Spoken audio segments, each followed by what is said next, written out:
Every 4 years, American voters go to the polls to decide who will become the next president of the United States. We're going to look at this process across 2 videos. Another video will look specifically at the Electoral College. This video focuses on the other parts of the electoral process. We're going to start with this looking at political parties. These are not things that were mentioned in the Constitution, but they play a very important role in the electoral process. The 2 major political parties in the U.S. today, if you haven't already guessed, are the Democratic and Republican parties. We also have this third party unicorn here, meaning that it is a very rare occurrence for someone to run outside of the Republican or Democratic Party. And for president, it almost never works, especially in the last 150 years, for a third party candidate to run. Sometimes it happens in Congress. Parties play specific roles. Political parties help to nominate candidates. The political parties help to select who's going to run for president, present them to voters so their name gets out there. It's a nationwide election, so you have to get your name out there so voters know who you are. Political parties help to inform the public. You have to be aware, though, they are biased sources of information, so often they're going to be critical of the other political party. So you've got to be looking at multiple sources of information to double check what information you're getting from them.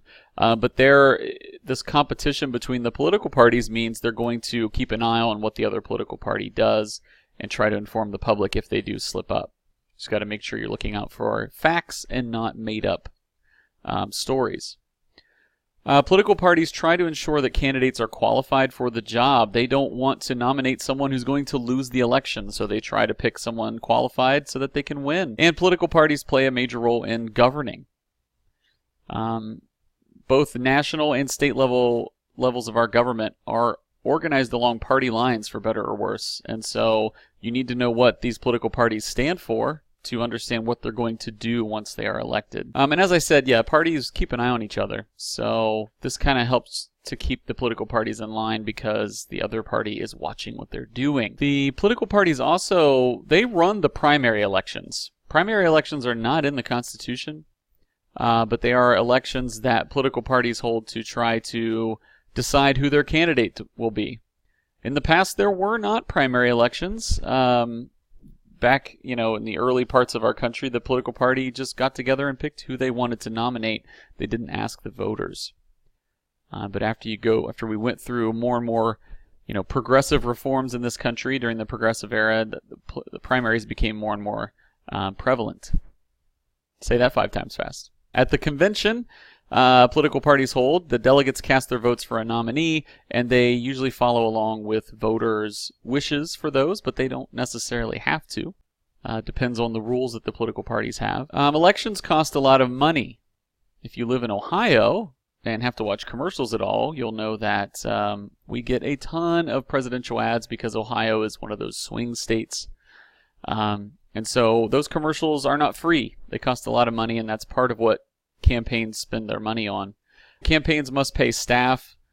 They have to pay public relations firms to produce commercials and help to get their name out there and make sure they're presented in a positive way to voters.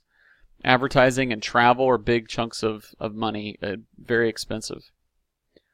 According to government data, the 2012 election ended up costing $2.6 billion with a B. That's a lot of money. The 2016 campaign actually dropped a little bit. I think it was 2.4, 2.5. That's still lots and lots of money spent on these elections. Just for comparison, in other major Democratic countries, they often have more regulations on this.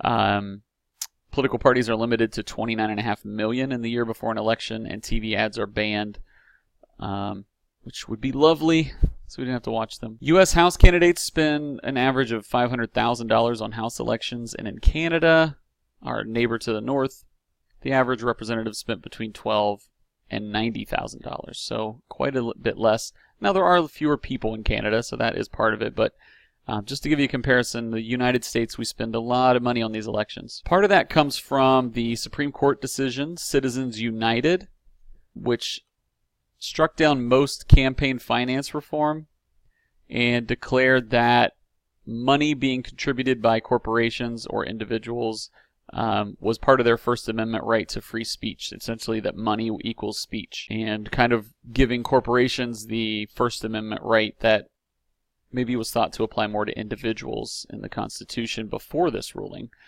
So what this has meant is that there's been a large increase in spending on our political campaigns since 2010. So you've seen that since that Supreme Court ruling, that has been in effect. And some people question whether that's a good thing or not. But there are views on both sides of that. But it does allow people or corporations with large amounts of money to have maybe a bigger influence on our elections. So that wraps up our look at the electoral process. It costs a lot of money. Political parties are heavily involved in the process. But when it comes to how a president is actually elected, we need to talk about the Electoral College. So that will be in our next video. So keep an eye out on our YouTube feed for that. If you have any questions, please reach out to your government teacher, and we will help you out.